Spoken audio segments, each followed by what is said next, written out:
بسم اللہ الرحمن الرحیم۔ السلام علیکم۔ باپ نے تحقیقاتی صحافت میں خوب نام کمایا۔ نام اتنا بڑا ہو گیا کہ بہت سے بڑے بڑے لوگوں کے لیے خطرہ بن گیا۔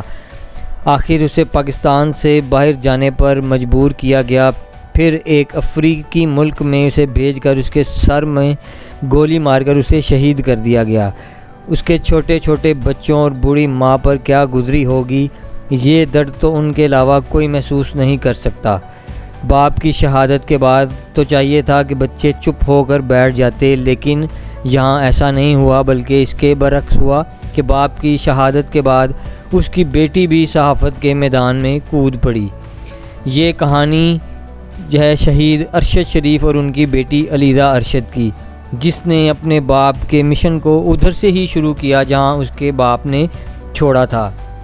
ارشد شریف کے نام سے تقریباً پاکستان میں ہر کوئی واقف ہے۔ ارشد شریف پاکستانی صحافت کا ایک بڑا نام تھے۔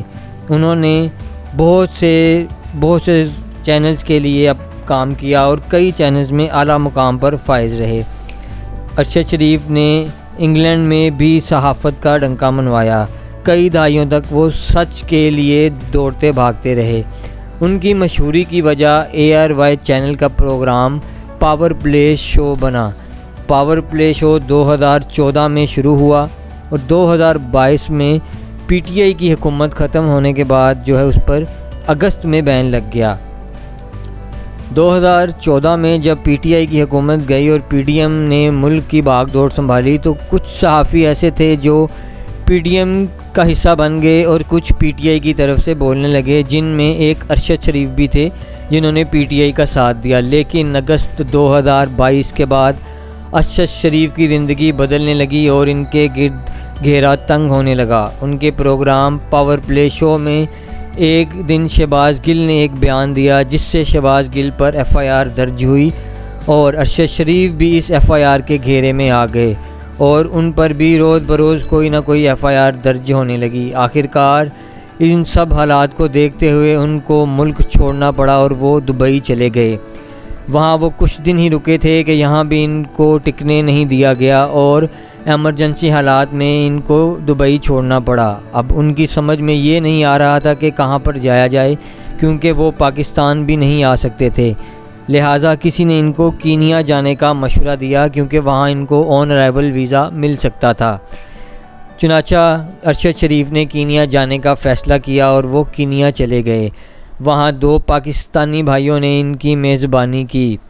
ایک دن 24 اکتوبر 2022 کی رات وہ اپنے میزبان کے ساتھ ڈنر کر کے واپس آ رہے تھے کہ راستے میں ان کے سر پر گولی مار کر ان کو شہید کر دیا گیا۔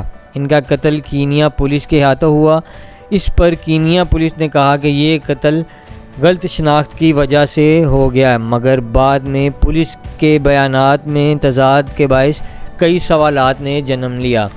کینیا پولیس ویسے بھی دنیا میں کرائے کے قاتل کے طور پر مشہور ہے، اس لیے ارشد شریف کو قتل کرنے کے لیے اس کا استعمال کیا گیا۔ اب بھی کئی سوالات ایسے ہیں جن کے جواب ابھی تک نہیں مل سکے اور یہ ایک معمہ ہی رہے گا۔ اب بات کرتے ہیں ان کی بیٹی علیزہ ارشد کی، جنہوں نے اپنے باپ کے نقش قدم پر چلنے کا فیصلہ کیا۔ انہوں نے بھی صحافت کے لیے اسی ادارے کا انتخاب کیا جہاں ان کے والد کام کیا کرتے تھے۔ جی ہاں، علیزہ ARY کی طرف سے رپورٹنگ کیا کریں گی۔ علیزہ ارشد کو جو پہلی اسائنمنٹ ملی وہ ایک آموں کی نمائش کے حوالے سے تھی۔ انہوں نے یہ نمائش میں اپنی بڑی ذمہ داری کا مظاہرہ کیا اور احسن طریقے سے اس کام کو انجام دیا۔ کافی لوگوں نے کام کو سراہا اور ان کی رپورٹنگ کی تعریف کی اور حوصلہ افزائی بھی کرتے نظر آئے۔ ہماری دعائیں بھی علیزہ ارشد کے ساتھ ہیں کہ وہ مستقبل میں خوب ترقی کریں اور غریبوں کے لیے آواز بلند کریں جیسے ارشد شریف کرتے تھے۔ اللہ ان کی منزلیں آسان کریں اور انہیں خوب ترقی دے، آمین۔